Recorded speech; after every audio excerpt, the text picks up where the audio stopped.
à l'existant. Et lorsque Dieu nous appelle, il nous donne un sens au cœur de sa création.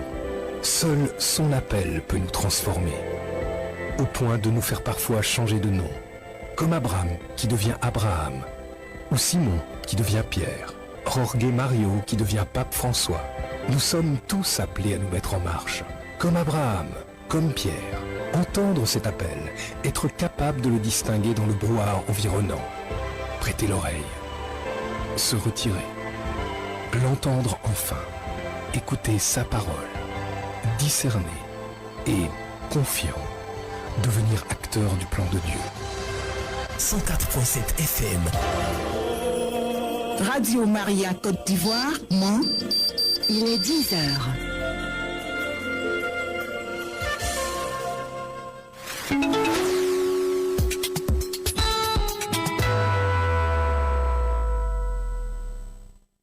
Comment tu as entretenu en toi? Est-ce que tu avais conscience que Jésus a souffert, qu'il est mort, que j'ai envoyé l'Esprit Saint pour faire de toi mon enfant? C'est l'Esprit Saint qui construit en nous, qui bâtit en nous, qui fait grandir en nous le royaume de Dieu. Chaque mercredi, nous partons à la découverte de l'Esprit Saint avec son Excellence Monseigneur Gaspard Bébigné-Ba, évêque de Mans. Vivez en direct depuis Radio Marie à Côte d'Ivoire Mans, la catéchèse de notre Père évêque, tous les mercredis de 10h à 11h. Envoie ton Esprit Saint. Suivez un replay la catéchèse de l'évêque sur Radio Maria Côte d'Ivoire Mans à travers YouTube. Tapez sur la barre de recherche Diocèse de Mans.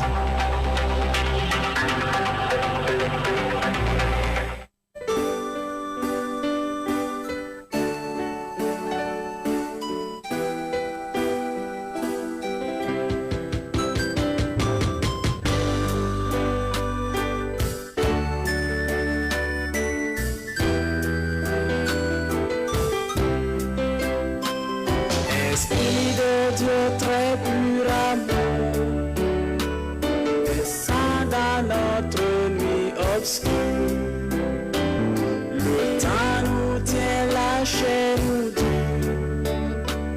esprit de feu très pur amour. Viens, Esprit Saint, et descends sur nous. Viens, Esprit Saint, et descends sur nous. Nous t'aimons notre fin, sage conseil en vérité, devant dans la peine éclatée, le fruit parfait de tes desseins, esprit de tout pur amour, descends dans notre vie obscure. Viens, Esprit Saint, et descends sur nous. Viens, Esprit Saint, et descends sur nous. Désir nous tient, douleur nous dit, esprit de paix très pur amour, unique amour fait nous ta proie, et notre orgueil passe nos plaies, de ta vigueur viens nous brûler, souffle de Dieu, flamme de joie. Viens, Esprit Saint, et descends sur nous. Viens, Esprit Saint, et descends sur nous. Esprit de Dieu très pur amour, descends dans notre nuit obscure.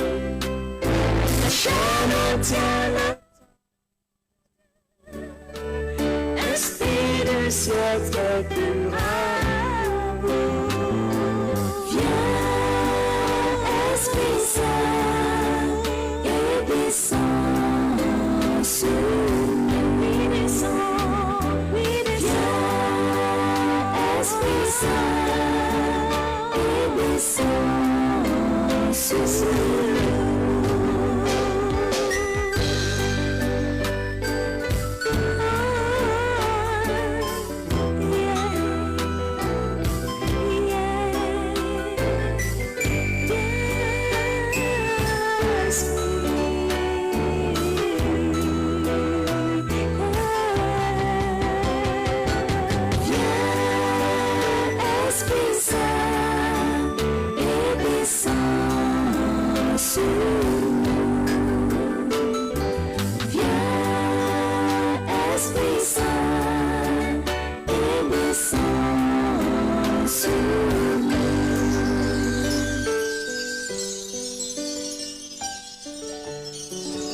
comment tu as entretenu en toi? Est-ce que tu avais conscience que Jésus a souffert, qu'il est mort, que j'ai envoyé l'Esprit Saint pour faire de toi mon enfant?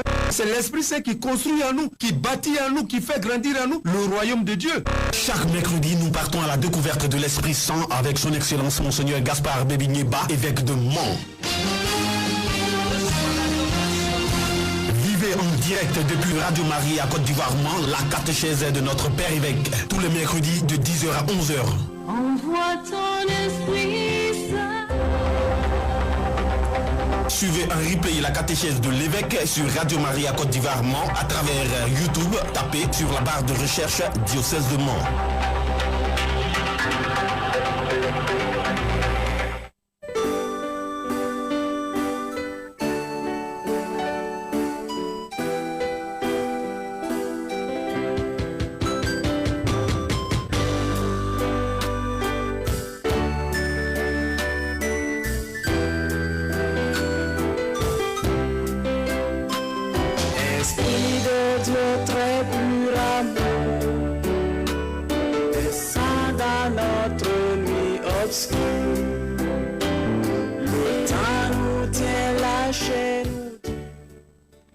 Chers auditeurs et auditrices, bienvenue dans cette catéchèse. Nous débutons par la prière. Au nom du Père et du Fils et du Saint-Esprit, Amen. Dieu notre Père, nous te bénissons pour la vie que tu nous donnes. Merci pour ton amour infini, pour tous les hommes, pour chaque personne humaine manifestée en Jésus, ton Fils bien-aimé, que nous apprêtons encore à accueillir à Noël et à la fin du temps, à la fin du monde, quand il reviendra pour couronner toutes choses. Nous te bénissons. Père, nous te bénissons pour ta parole de grâce et de vie éternelle que tu vas encore nous faire entendre, écouter. Que cette parole de grâce, par la puissance et le don spirituel du Saint-Esprit, porte beaucoup de fruits, fruits de sanctification, fruits de grâce, fruits de vie éternelle, dans la vie de tous les auditeurs de Radio Maria Côte d'Ivoire, dans la vie de l'Église, de la société ivoirienne et du monde et de tous les hommes. Transforme par la puissance du Saint-Esprit notre monde d'aujourd'hui en un monde d'amour renouvelé par l'Esprit Saint. Nous te bénissons, Père. Poursuis en nous, en nos cœurs et en nos âmes, dans l'Église et dans le monde, l'œuvre de grâce et de salut, ton plan d'amour que tu as inauguré en Christ et que tu poursuis en nos cœurs et par nous. Fais, Père, en sorte que par la puissance du Saint-Esprit, nous parvenions tous un jour au bonheur de la vie éternelle, au nom du Père et du Fils et du Saint-Esprit. Amen. Bonjour à vous tous, chers auditeurs et auditrices de Radio Maria Côte d'Ivoire Mans. Vous êtes à l'écoute de la fréquence 104.7 FM. Nous vous parlons depuis le studio Cardinal Bernard Agré, depuis la cathédrale Saint-Michel-Archange de Mans. Vous êtes à l'écoute de votre rendez-vous du mercredi, la catéchèse de notre évêque, Monseigneur Gaspard Bébi-Niéba. Une émission grâce à laquelle, chaque semaine, nous permettons au Seigneur d'entrer en nous par la porte de notre intelligence, une émission par laquelle nous nous formons et nous grandissons dans notre vie chrétienne. Dans la dernière catéchèse, nous parlions des exigences de la dignité des enfants de Dieu qui nous est donnée. Et nous clôturions ainsi la dernière partie. Aujourd'hui, nous commençons un nouveau chapitre sur le discernement spirituel et c'est l'Esprit Saint qui nous guide dans ce discernement spirituel. Merci. Effectivement, aujourd'hui nous commençons donc un nouveau chapitre dans notre catéchèse, toujours à l'écoute du Saint-Esprit, dans la docilité et l'obéissance au Saint-Esprit qui fait de nous les enfants de Dieu, qui nous fait être chrétiens, parce que la vie chrétienne, ce n'est pas simplement question de bonne volonté. Non, l'initiative est de Dieu. Voilà, c'est Dieu qui a commencé dans notre vie son œuvre de grâce, de bénédiction, de vie éternelle. C'est Dieu qui l'a poursuivi, c'est Dieu qui va l'achever dans la gloire du ciel quand nous quitterons cette terre. Mais Dieu a voulu, dans son plan de salut, que chacun de nous soit participant, collaborateur, travaille avec lui à son propre salut, au salut de l'Église et du monde. Voilà, Dieu, il nous fait confiance au-delà de nos limites et de nos faiblesses. Et donc, il a voulu que nous soyons participants de sa vie divine. Comme dit le Concile, il a voulu nous élever à la communion de sa vie divine. Et cela, il le fait par le don spirituel du Saint-Esprit, par l'obéissance et par la docilité de chaque baptisé et de toute la communauté chrétienne au Saint-Esprit. Donc, nous commençons un point important de l'expérience chrétienne de Dieu. Un élément important, incontournable pour un évêque, un pape, un laïc, une femme, un jeune, peu importe. Pourvu qu'on soit baptisé, on doit le savoir. Alors, on doit le savoir, on doit le vivre. Sinon, on est chrétien, mais on n'est pas totalement chrétien. Donc, c'est le discernement spirituel. Un élément clé et fondamental, comme je l'ai dit, dans l'expérience chrétienne de Dieu. Expérience fondamentale. Fondamentale. Parce qu'il pose la question de la vie intérieure du chrétien. Et je l'ai plusieurs fois dit dans les catéchèses antérieures, que la vie chrétienne se vit d'abord à partir de ton cœur et de ton âme. C'est là-bas que chacun de nous rencontre Dieu, ou mieux, que Dieu nous rencontre, que nous le rencontrons personnellement. Donc, c'est dans l'intériorité, c'est dans la vie intérieure que s'enracine toute vraie vie chrétienne. Toute vraie vie chrétienne s'enracine, trouve sa pertinence, sa puissance dans le cœur, dans l'âme, dans l'être, dans les profondeurs de l'être du baptisé, du chrétien, du croyant. Et je l'ai dit, que l'on soit évêque, laïque, religieux, ça n'a pas d'importance. Donc, entre discernement et vie intérieure, il y a un lien très fort. Voilà. Pour comprendre le discernement, pour l'accueillir, il faut aller à l'origine qui est la vie intérieure, l'expérience chrétienne de Dieu dans ton cœur, dans ton âme, au plus profond de ce que tu es. Et c'est ce que tu vas manifester à l'extérieur. Donc aujourd'hui, effectivement, j'ai intitulé ce chapitre, simplement, mais c'est le discernement spirituel, j'ai intitulé « L'Esprit Saint apprend aux chrétiens à discerner la volonté de Dieu ». Voilà. Donc l'Esprit Saint, le chrétien, et le discernement et la volonté de Dieu. Donc il y a comme 4 mots, 4 termes ou 4 expressions clés dans ce titre que j'ai voulu donner donc au chapitre, donc ce chapitre concerné. Donc il y a d'abord l'Esprit Saint.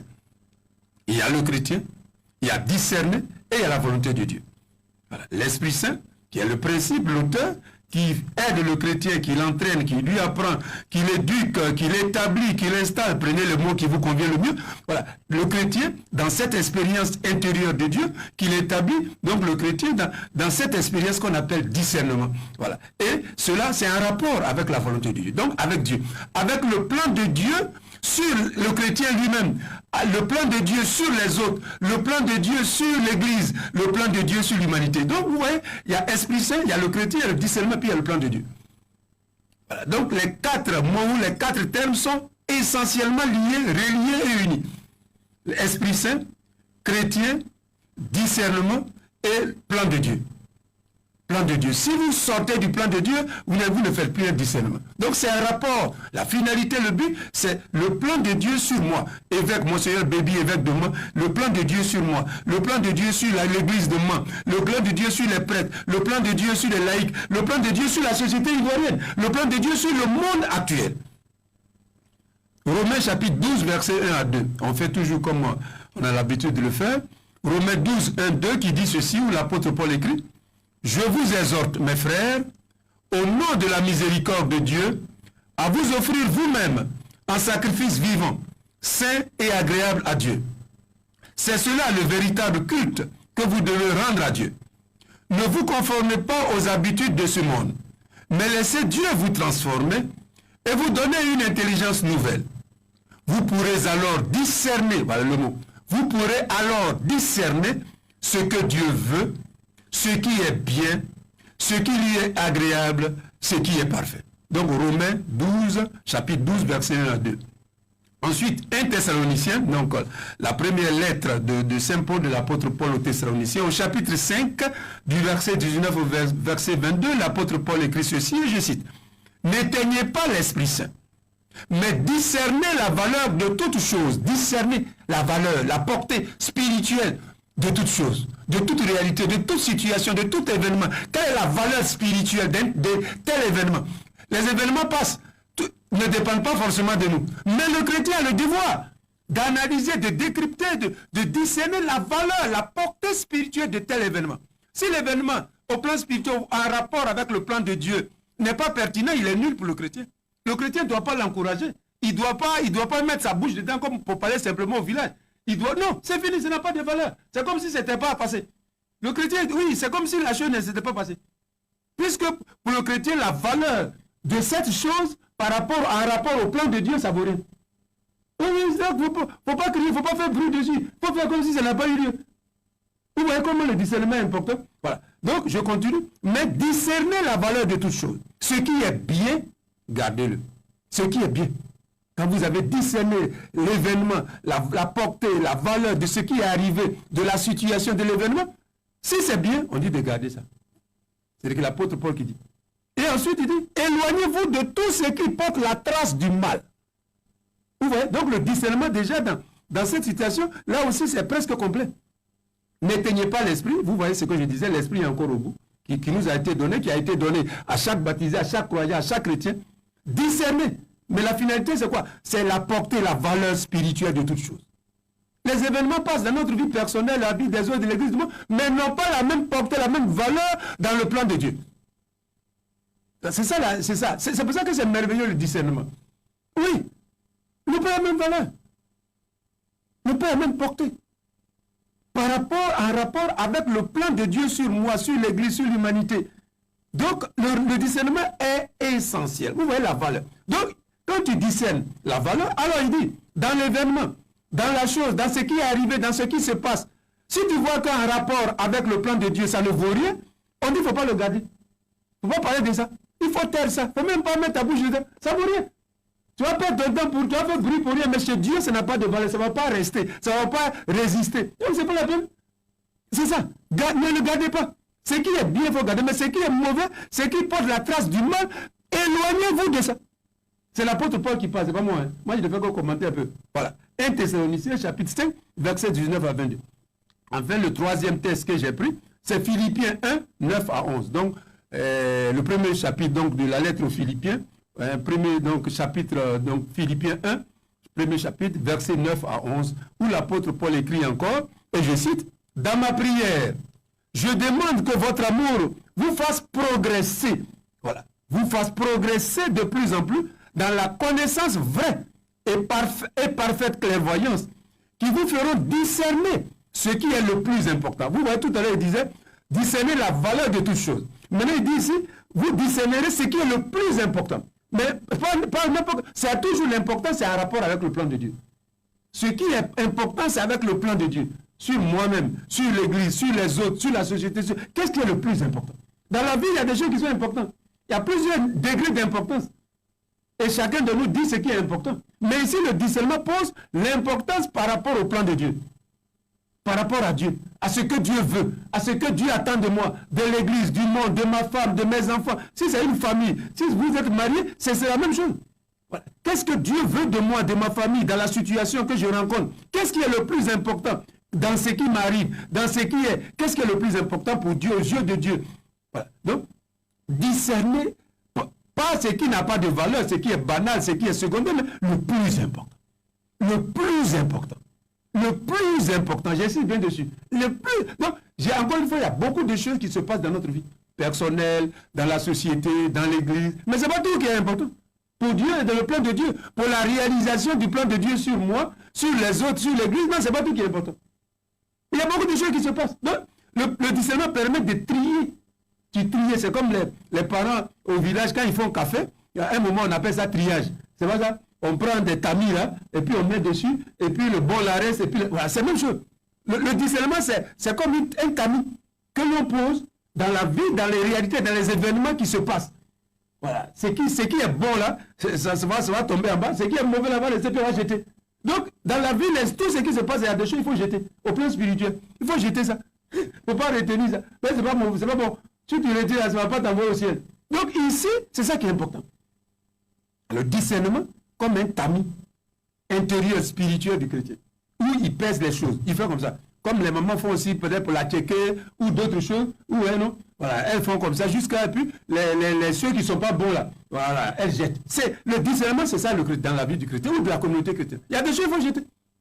Et il ne faut pas retenir ça. C'est pas important. C'est la distraction, c'est la dispersion. Ce n'a pas de portée. Ce n'est pas de densité, intensité spirituelle en rapport avec l'avènement du plan de Dieu. Il ne faut pas retenir ça. Il ne faut pas retenir, il ne faut pas en parler même. Il faut taire ça. C'est un événement. Ça ne s'est pas passé. Voilà. Il faut retenir que ça ne s'est pas passé. Ce n'est pas arrivé. Oui. Discerner ce qui est le plus important. Ah, le discernement, que c'est merveilleux. Discerner ce qui est le plus important. Au plan spirituel, c'est important. Il y a des choses dans la vie qui se passent, mais qui n'ont pas de valeur, qui n'ont pas d'épaisseur. Il ne faut pas retenir ça, il ne faut pas en parler. Il ne faut même pas faire parole dessus même d'ailleurs. Tu considères que ce n'était pas arrivé. Voilà, c'est tout. Faut considérer que ce n'était pas passé. Oui, sinon tu vas perdre tes énergies pour rien. C'est pas là-bas, Dieu t'attend. C'est une distraction. Tu vas aller faire par là où il n'y a pas par là. Non. Ici, c'est tamis. Il faut peser les choses. Vous voyez, mes parents, vous qui êtes à côté de moi, merci d'être venus. C'est comme on a les bascules là, les balances là. C'est pas comme ça. Quand vous faites café là, pour savoir si c'est lourd, vous mettez sur balance, vous pesez. Vous savez que c'est 100 kilos ou c'est 80 kilos. Donc, le discernement au plan spirituel, la vie intérieure, la vie spirituelle, c'est ça. C'est la balance. Il faut peser les choses. Il faut peser. Ce qui est lourd devant Dieu, tu gardes. Ce qui n'est pas lourd, allez, faut quitter là. Tu vas venir ici. Tu es en train de me distraire, tu vas pas m'avoir au ciel. Tu vas me distraire, tu vas me disperser. Non, je ne vais pas là-bas. Mon frère, c'est bon, mais il ne faut pas perdre mon temps. C'est comme les mamans. Elles vont au marché. Elles ont pris le truc, elles sont chouettes, ça va au marché pour vendre. Et puis elles trouvent quelqu'un là, quelqu'un sur la route, qui est en train de causer, il ne fait rien. Il n'a pas de banane pour vendre au marché. Est-ce que la maman va rester là pour parler à lui? Non. Il va un moment, il va dire non, tu perds mon temps, mon frère. Tu vois, si je ne fais pas vite là, les gens ne vont pas acheter mes marchandises là. Attends, quand je vais revenir, quand j'aurai le temps, quand je vais m'amuser, je vais venir. Mais pour le moment, je suis au sérieux. Donc, le discernement pose le sérieux de la vie spirituelle d'un chrétien. Le sérieux, la pertinence, la crédibilité, la force. Oui, toute vie chrétienne ne se ressemble pas. Si elle n'est pas entrée dans le discernement, si le baptisé n'est pas... Non! Il peut perdre sa vie chrétienne dans les trucs futiles, secondaires, qui n'ont rien à voir avec la réalisation du plan de Dieu sur lui-même. Ça n'a rien à voir avec la réalisation du plan de Dieu sur sa propre vie. Ça n'a rien à voir. Vous voyez pourquoi le discernement est important? Il est essentiel. J'ai dit, mais qu'on ne soit pape, que l'on soit évêque. Ici, ce n'est pas question de grand... On est au même niveau, c'est tout baptisé. Tout baptisé. Donc, tout baptisé, qu'il soit évêque, pape, et prêtre, et laïque, religieux, enfant, jeune, s'il ne connaît pas, il ne sait pas ce qu'on appelle le discernement, sa vie chrétienne, il va la vivre, mais pas pleinement. Il va faire des activités spirituelles. Mais intérieurement, au niveau dans son cœur, dans son âme, l'expérience de Dieu ne sera pas profonde, ne sera pas pertinent. C'est pour ça que le discernement est important. Voilà. Les événements qui nous arrivent, vous-même vous êtes au village, mais les événements qui se passent au village, il y en a beaucoup. À la maison, avec vos frères, dans la grande famille, au marché, il y en a beaucoup. Mais le chrétien, ce n'est pas n'importe quel événement, il doit mettre sa bouche dedans. Ce n'est pas n'importe quel événement.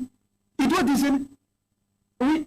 Est-ce que dans cet événement, le plan de Dieu va se réaliser? Quand je vais parler de ça, quand je vais aller là-bas, est-ce que le plan de Dieu va se réaliser sur moi, sur mon village, sur l'église, sur la société, sur le... Oui, le chrétien, il y va avec toutes les forces, toutes les énergies, parce qu'il sait que là, c'est Dieu qui agit là.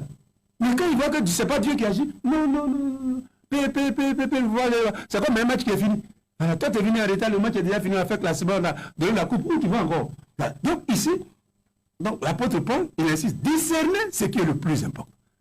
Ainsi, dans la droiture, parce que si tu discernes, alors tu vas aller tout droit.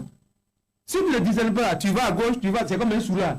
Un soulard, il ne sait pas où il va. C'est pas vrai? Un soulard, il va devant, quand il passe, il vient en arrière, tu dis, mon frère, qui te pousse? Voilà, on appelle l'alcool qui me pousse. Il va à gauche, et après il va à droite, après il va... On dit, mais tu vas où, mon frère? C'est la même chose. Un chrétien qui ne sait pas discerner, qui ne discerne pas, sa vie chrétienne ressemble à la vie d'un soulard. On ne sait pas bien la direction. La direction, le sens, on ne voit pas bien ça. C'est fou, c'est perdu, c'est confondu. Oui, on ne sait pas la direction. Oh, l'Esprit Saint, c'est comme la boussole.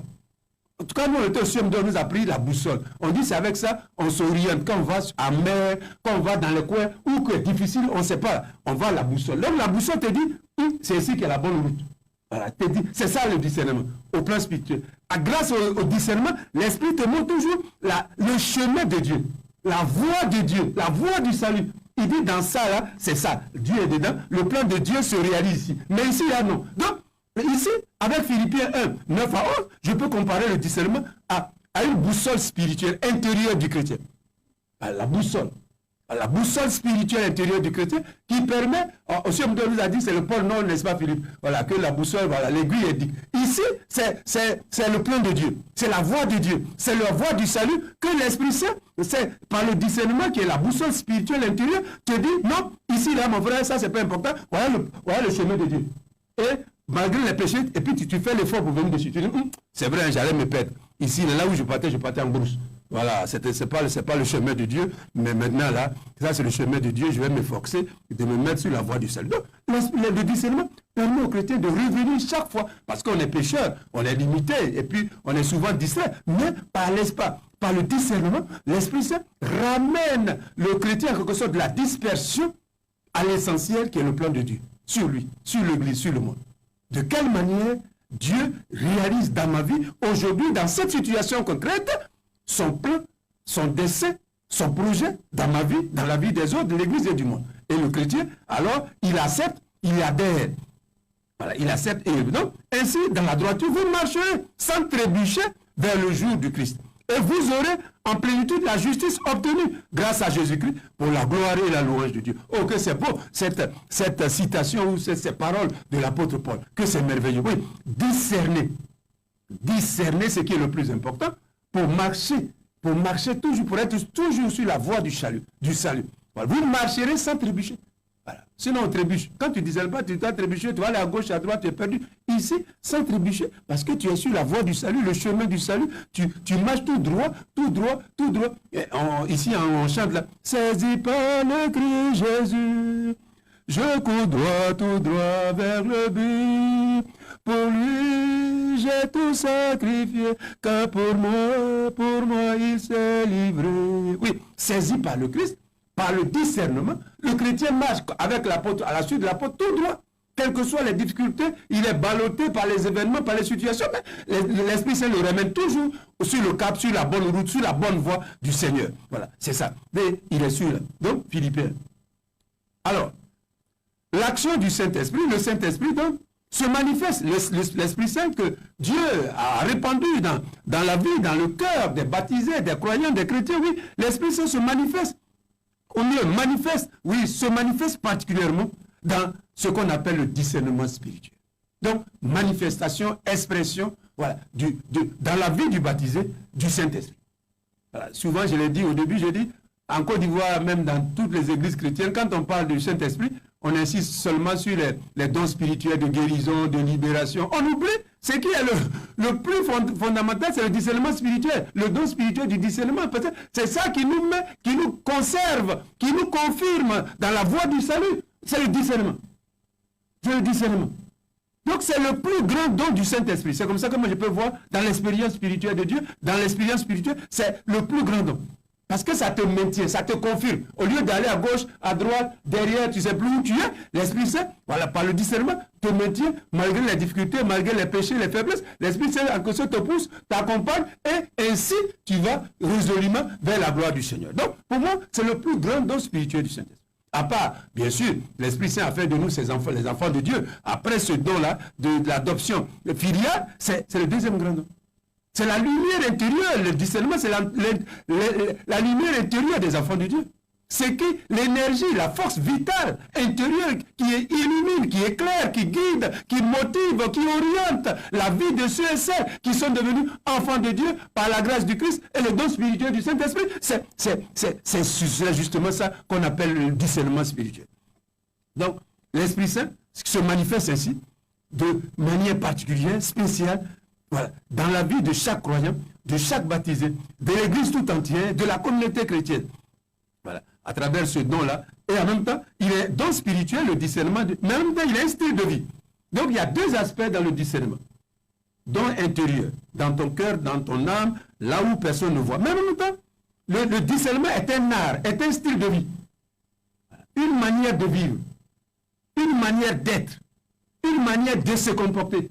Donc le discernement, il est spirituel, mais aussi il est moral. Par cette action, l'action donc par le discernement, le Saint-Esprit d'une part communique aux baptisés, aux chrétiens, l'intelligence spirituelle et la sagesse divine. Donc, au début du discernement, il y a d'abord le renouvellement de l'intelligence du chrétien. L'Esprit Saint te renouvelle, il transforme ta pensée, ta manière de penser, ta manière de réfléchir, ta manière, oui, c'est d'abord ça, c'est la porte d'entrée dans le discernement. Sans ça, non, tu ne peux pas discerner. Voilà, tu ne peux pas avoir et réaliser dans ta vie le discernement spirituel. Non, c'est d'abord le renouvellement de la pensée du chrétien. Comment tu penses? Quelles sont tes motivations? Qu'est-ce qui te fait agir? Donc, d'abord, renouvellement de la pensée, de l'intelligence du chrétien. Donc, il renouvelle et il te donne une nouvelle manière, une intelligence spirituelle. Voilà le commencement. Et j'ai dit encore que l'on soit évêque, prêtre, ça n'a pas d'importance. C'est pas parce que tu es laïque, c'est pas que moi, l'évêque, là, j'ai ça automatiquement, puis vous, laïque. Non, non, c'est pas comme ça. Ici, on est au plan spirituel. On est au plan spirituel. Renouvellement de l'intelligence et de la pensée du baptisé, du croyant, du chrétien. Et il renouvelle et il te donne donc une nouvelle intelligence, une nouvelle manière de penser. En même temps, il te communique la sagesse d'en haut, la sagesse divine, la sagesse du mystère du Christ. Donc, renouvellement, transformation de la pensée, de la mentalité, de l'intelligence, et en même temps, don spirituel de la sagesse d'en haut. Une sagesse divine. Sagesse divine. La manière divine de voir les choses, ta vie, la vie de l'Église et du monde. Oui, l'Esprit Saint te donne ça. Tout ça, ça fait partie du discernement. Ça fait passer le commencement. La sagesse. Il y a plusieurs types de sagesse.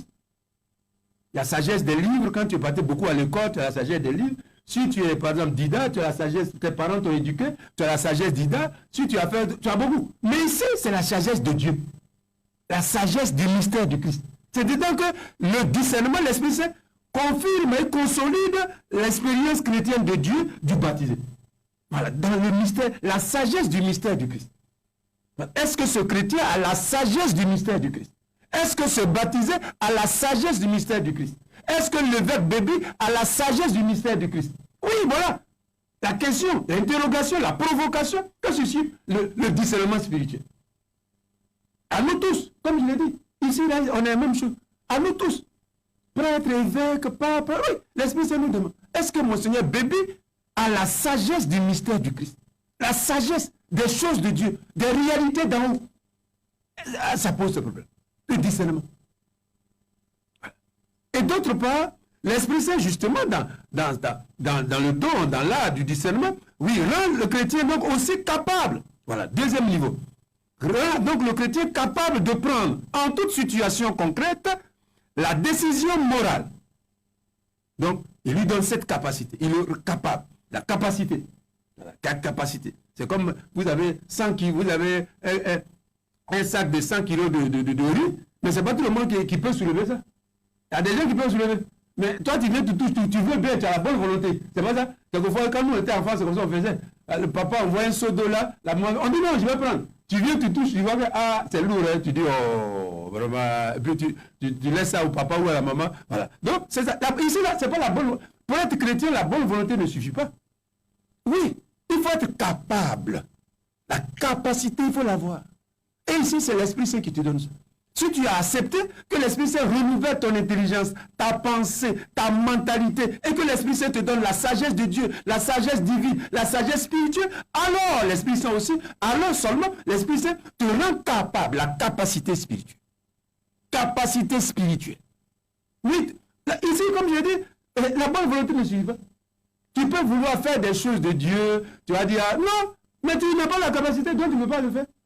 J'ai dit c'est comme ça. Il ne suffit pas de voir un seau d'eau pour un enfant pour dire je peux soulever.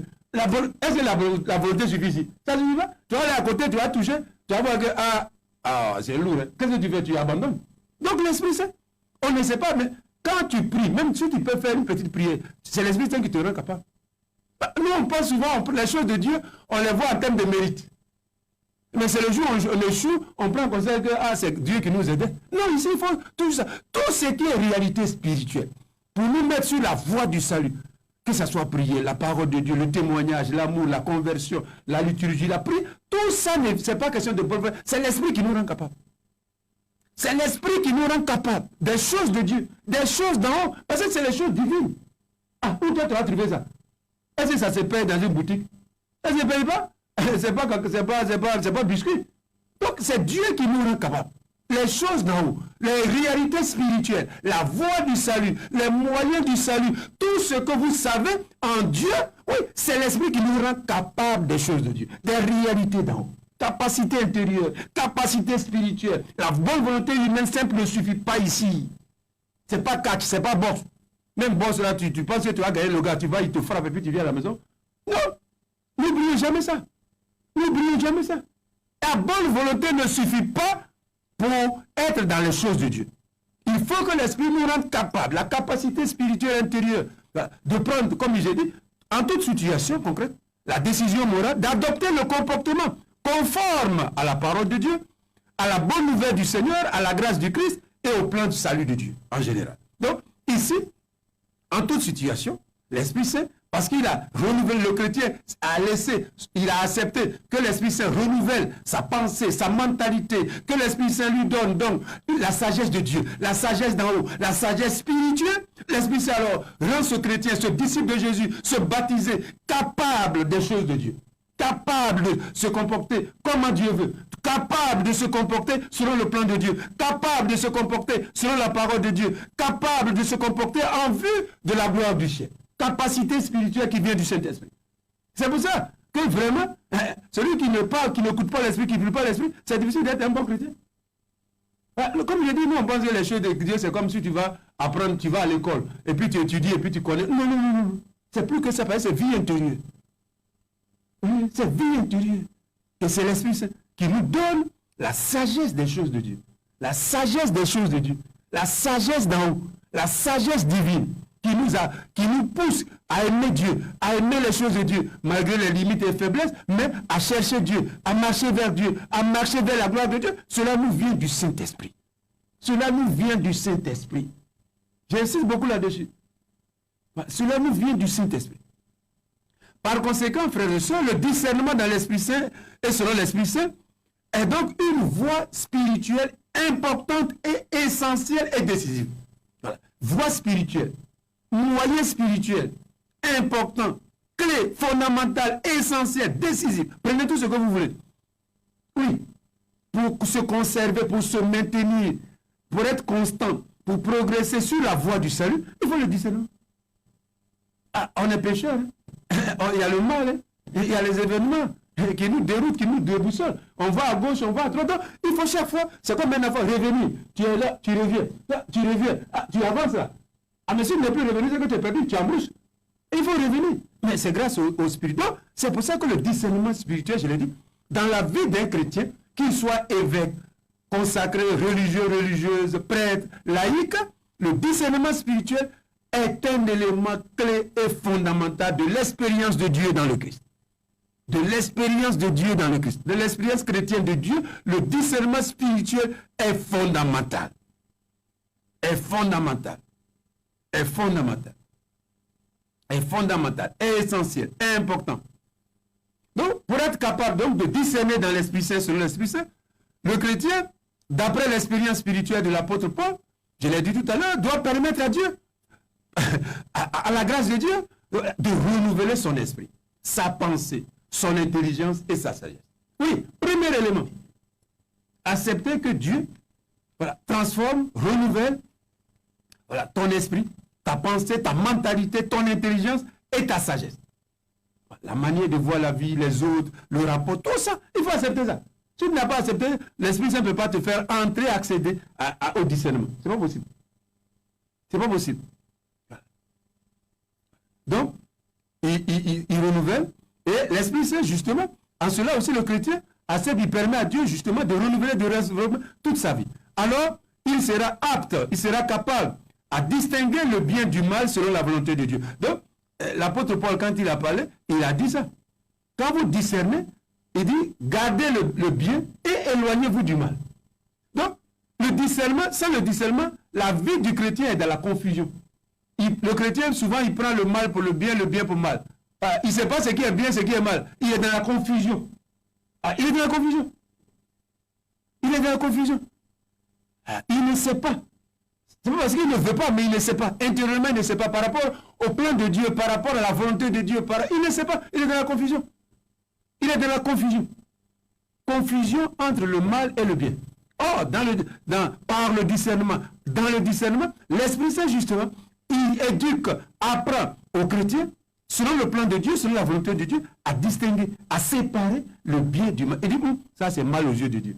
Ça c'est bien pour Dieu. Ça c'est bien par rapport à la volonté de Dieu. Ça c'est bien, ce n'est pas bien par rapport à la volonté de Dieu. Mais sans le discernement, le chrétien est dans la confusion. Intérieurement et extérieurement, dans son comportement, il est dans la confusion. Il y a une confusion totale qui s'installe. Il ne sait pas ce qui est bien, il ne sait pas ce qui est mal. Il fait le mal, il fait le bien, il est à gauche, il est à droite. Voilà, tout est mélangé. C'est comme quand vous allez en brousse là. Il y a des fois, vous voyez les herbes là, il y a des herbes, les racines, les trucs là sont mélangés là, sont entremêlés, entrelacés, tu ne sais pas où c'est bien, où c'est mauvais. Voilà, tout est, comme on dit chez nous, c'est tout un yagami. Voilà. Ici, par le discernement, par l'écoute de la docilité à l'Esprit Saint, oui, le chrétien, intérieurement, dans son comportement, dans sa conduite, on voit qu'il sait ce qui est mal aux yeux de Dieu, et on sait aussi, il sait que ce chrétien-là sait ce qui est bien aux yeux de Dieu. Oui. Ah, mes frères, la vie chrétienne, là, c'est du sérieux, c'est du balèze, hein? Ah oui. Ah oui. Il faut s'entraîner, il faut s'éduquer. Il faut s'éduquer. Sinon, non, tu peux être chrétien comme ça, dans la communauté, mais en fait, intérieurement, tu n'es jamais entré dans une vraie expérience de Dieu. Oui. Donc, l'Esprit Saint permet aux chrétiens, donc, de distinguer, mais ensuite, d'apprécier, troisième niveau, d'apprécier les choses de Dieu, de les apprécier, de les aimer, de les désirer. Donc, d'abord, de distinguer, de séparer, tu distingues. Mais, deuxièmement, apprécier, aimer, désirer les choses de Dieu, le salut de Dieu, l'amour de Dieu, ce que Dieu veut, la volonté de Dieu. Ah, ce n'est pas parce que je suis prêtre, évêque, qu'automatiquement je vais apprécier les choses de Dieu. Hein? C'est pas automatique, hein? Vous qui êtes là, vous pensez que comme je suis évêque là, pour moi c'est facile. Oh, bon, je me lève matin, on dit, hey, comme c'est l'évêque, bon, oh, il aime les choses de Dieu. Hein? Oh, non, c'est pas automatique, hein? Non, c'est pas automatique. Donc, deuxième niveau, au niveau du discernement, l'Esprit Saint établit le cœur, l'âme du croyant, oui, dans l'amour de Dieu, apprécier, désirer ce qui est de Dieu, ce qui est d'en haut, ce que Dieu demande, ce que Dieu attend de lui, il aime ça, il désire ça, il s'établit dedans. Sinon, tu peux être chrétien, tu n'aimes pas les choses de Dieu. Tu les fais purement de façon mécanique. Tu les subis de l'extérieur. C'est comme si c'est une contrainte, c'est comme on te force. Ici, l'Esprit Saint, parce que ça part de l'intérieur, ça part de ton âme, de ton corps, on ne te force plus. Les autres peuvent te conseiller, peuvent dire allons à la prière, mais ça, ils ne t'ont pas obligé. Voilà. Donc ici, deuxième niveau dans le discernement spirituel, c'est que l'Esprit Saint aide, éduque, pousse, amène le chrétien, le croyant, le disciple du Seigneur, le baptisé, à aimer Dieu, à apprécier les choses de Dieu, à les désirer et à les rechercher personnellement. Deuxième niveau, très important, essentiel. Apprécier et aimer Dieu. Ah, parce que si déjà tu n'aimes pas Dieu, tout est gâté. Tout est fini. Donc, deuxième niveau, dans ce processus de discernement spirituel, c'est l'amour intérieur de Dieu. L'amour intérieur qui sort du cœur et de l'âme de chaque baptisé, de chaque croyant, de chaque disciple. Appréciation, amour, désir et recherche. Troisième niveau, c'est le choix, la décision. La décision. Le discernement ne s'arrête pas seulement au cœur, c'est une décision, c'est un choix. Capacité, savoir faire les choix. Les décider. Comment tu prends tes décisions? Comment tu décides de faire ceci ou de ne pas faire ceci? Comment? Quelle est la motivation? Quelle est la raison? Quelle est la justification qui t'amène à choisir ou à prendre tes décisions? Donc, le discernement pose aussi la question, nous interroge, chaque baptisé, chaque croyant et toute la communauté, comment nous prenons nos décisions? Comment nous prenons nos décisions? Comment nous faisons nos choix? Choix quotidiens, ce n'est pas seulement les grands choix, mais les choix en famille, dans la communauté. Moi qui suis évêque, je dois décider en tant que responsable. Comment nous faisons nos choix? Choisir. Il y a des choix qui sont petits, il y a des choix qui sont grands, il y a des décisions petites, il y a des grands. Mais tous ces choix et toutes ces décisions ont des conséquences dans ma vie, dans la vie des autres, de la communauté, de l'église, du monde. Souvent, on décide et puis après, on dit, ah non, c'est moi qui ai fait ça. Mais c'est trop tard. C'est les conséquences, on les subit. Donc, le chrétien, il doit méditer sur ses choix. Ah oui, le discernement permet au chrétien de mesurer la portée, les conséquences de ses choix avant de les prendre. Il ne les prend pas d'abord comme un enfant, puis après il dit, non, c'est mon papa que j'ai tué alors. Mais il est déjà mort. Oui, non. Donc, le discernement permet au chrétien de devenir adulte dans la foi. Adulte. Voilà, mature. La maturité spirituelle d'un chrétien se mesure à sa capacité de savoir discerner. Donc, de faire des choix, de prendre des décisions en cohérence ou en conformité avec le plan de salut de Dieu sur lui, sur les autres, sur l'église et le monde. Donc, la maturité spirituelle d'un chrétien, d'un baptisé, qu'il soit évêque, prêtre, laïque, jeune, femme, vieux, couple, communauté, d'église, peu importe, oui, se pose dans la capacité du chrétien à savoir faire des choix, à savoir prendre des décisions. Et je dis en rapport avec la volonté de Dieu, en rapport avec le plan de Dieu, en rapport avec la réalisation du dessein de Dieu, de l'amour de Dieu, dans sa propre vie, dans la vie des autres, dans la vie de l'église et dans la vie du monde. Oui, choix et décision. Souvent, vous et moi, là, c'est pas vrai, on décide. Vous qui êtes au village, matin, quelqu'un vient, tu dis oui, tu dis non, mais tu n'as pas pris le temps. intérieurement de faire un discernement. Toi, tu as vu, bon, tu dis oui, ça me plaît. Ou bien ça ne me convient pas. Non, ça ne suffit pas. Il faut, pour le chrétien, au-delà de tes propres sentiments, au-delà de tes propres désirs, rejoindre le plan de Dieu avant de décider. Qu'est-ce que Dieu veut de moi? Qu'est-ce que Dieu attend de moi ici dans cet événement? Alors, tu es dans le discernement. Ah, mais nous tous, on décide au niveau superficiel, c'est pas vrai? Ah, tu dis, bon, j'aime ça, oh, ça ne me plaît pas, oh, ça c'est comme ça, et puis tu fais la chose. Non! Il faut rejoindre Dieu avant de décider. Il faut rejoindre d'abord la volonté de Dieu avant de faire ton choix. Il faut rejoindre à tous les niveaux. Que ce soit dans la communauté, que ce soit en famille, que ce soit dans la société, que ce soit en politique, que ce soit au commerce, que ce soit partout, au travail. Toujours un vrai chrétien, dans le sens du discernement et dans l'obéissance et la docilité, il doit rejoindre ses choix, ses décisions, ses actions, ses réactions, ses relations, doivent rejoindre le plan de Dieu, la volonté de Dieu. Qu'est-ce que Dieu veut de moi? Qu'est-ce que Dieu attend de moi? Ici et maintenant, dans la situation là. Dans la situation, qu'est-ce que Dieu veut de moi? Est-ce que Dieu veut que je dise non? Est-ce que Dieu veut que je dise oui? Est-ce que Dieu veut que j'accompagne? Est-ce que Dieu veut que j'accepte ce qu'on me demande? Ou Dieu veut que je n'accepte pas? Là, tu es dans le discernement. Tu es dans le discernement. Ah, beaucoup pensent que souvent quand quelqu'un vient et puis il te demande quelque chose, tu dois accepter. En Afrique, souvent, c'est comme ça qu'on fait. Après, on dit tu es mauvais parce que tu n'as pas accepté. Non, tu as discerné, tu as vu que ce n'est pas conforme à la volonté de Dieu, tu ne dois pas dire oui. Tu ne dois pas dire oui pour plaire à quelqu'un. Tu dis oui ou non par la réalisation de la volonté de Dieu sur toi-même, sur lui, celui qui te demande la chose. Si tu vois que ce qu'il te demande ne permet pas à Dieu de réaliser son plan sur lui, tu dois dire non. Tu dois dire non. Tu ne dois pas dire oui. Oui. Tu ne dois pas dire oui. J'insiste, mais je dis, dans nos cultures africaines, on aime faire les choses en groupe.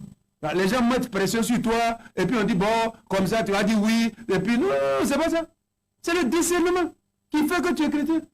Si tu as discerné, tu as réfléchi, tu as médité, tu dis que c'est contraire à la volonté de Dieu. Donc, ce qu'il te demande ne permet pas à Dieu d'agir dans sa vie, de réaliser sa volonté dans sa vie, tu dois dire non. Même si le gars doit te tuer. Et tu dois dire non. Et tu dois dire non.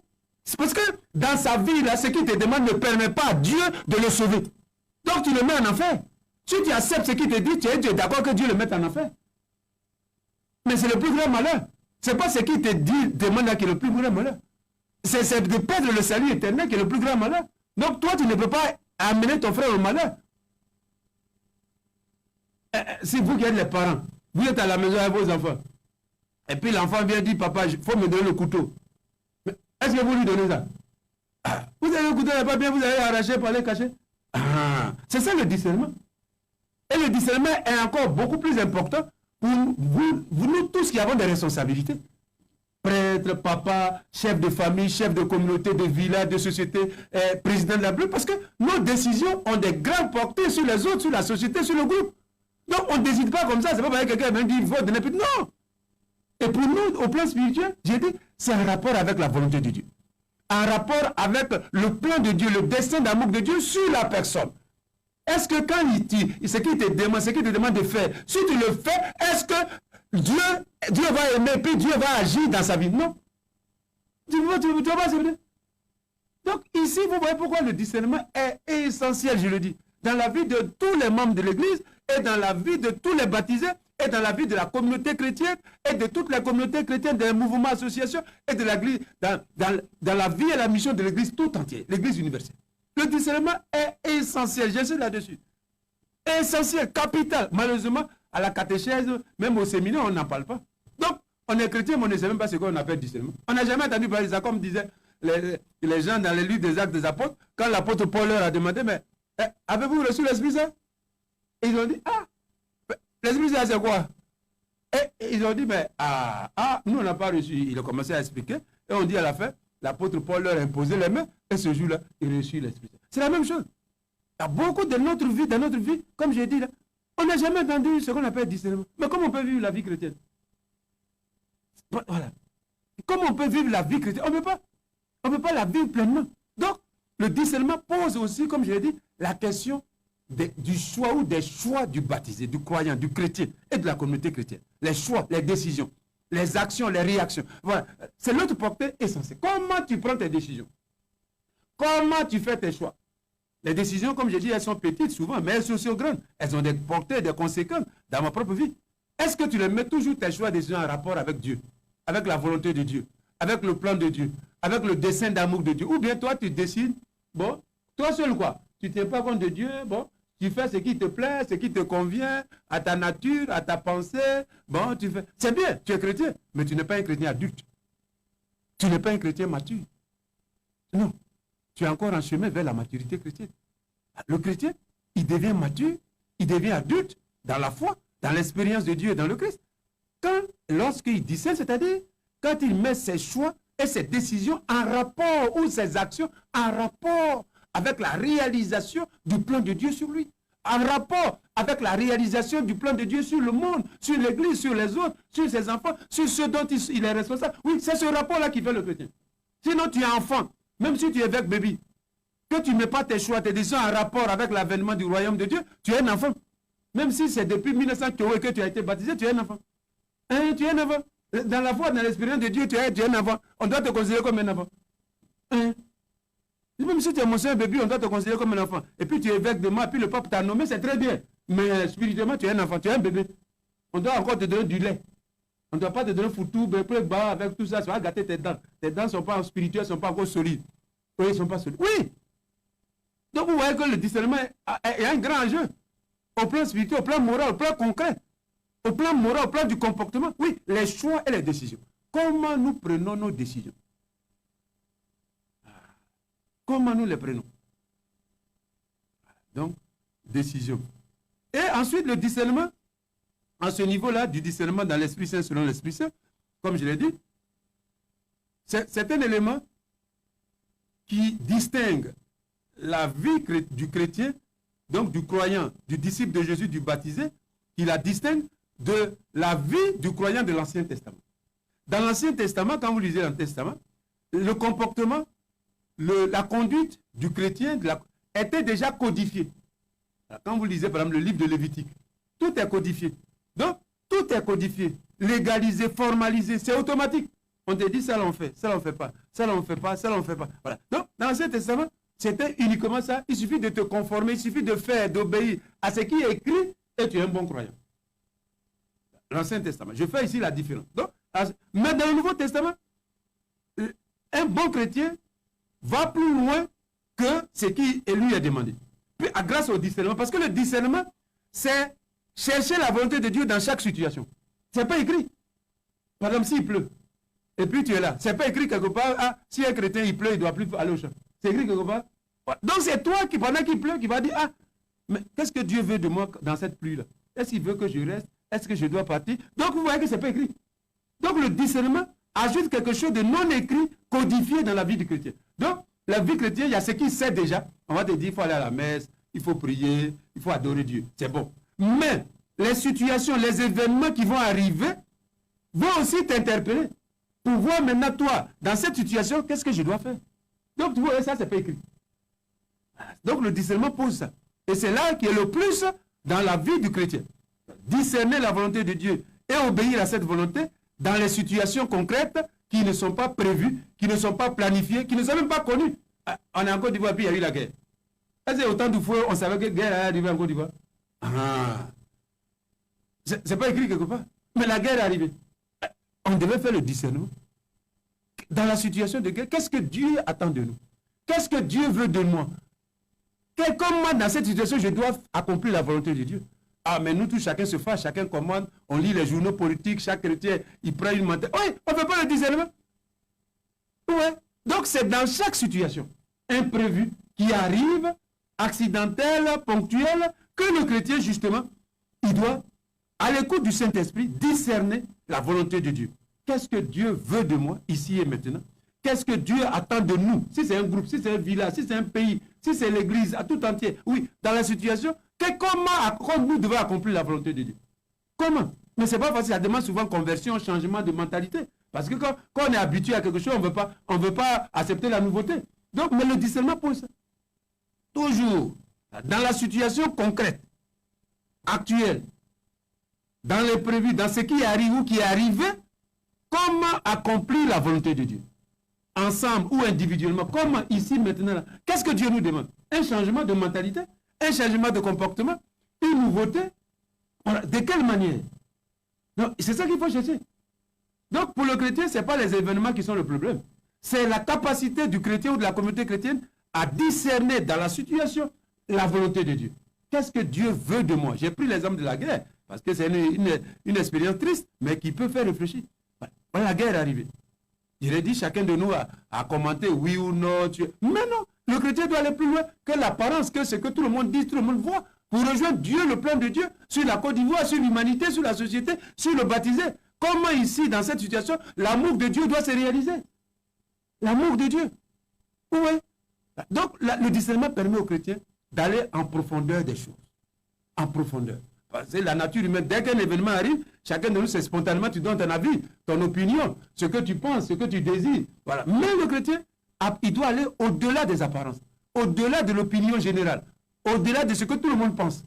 Il doit aller au-delà. Donc, descendre en profondeur pour rejoindre Dieu, la volonté de Dieu, le plan de Dieu, le projet de Dieu, l'amour de Dieu. Voilà. Alors là, tu remontes en arrière, à surface, et alors tu agis parce que tu as fait un grand discernement en profondeur, tu as fait un discernement. Et j'ai dit, ce n'est pas facile pour vous et pour moi et pour nous tous. Parce que spontanément, quand un événement arrive, selon notre nature, selon notre caractère, selon notre tempérament, on y va, on fonce, on va tout droit.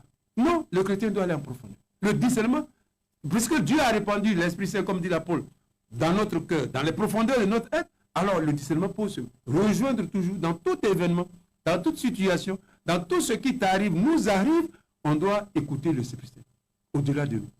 Laissez les émotions, les sentiments comme ça, des apparents, des spontanés. Non, laissez la nature écouter, dépasser le désir de la nature humaine. Dépasser, comme dit l'apôtre, le désir. Qu'est-ce que la nature humaine te dit de faire dans la situation? Il faut dépasser ça.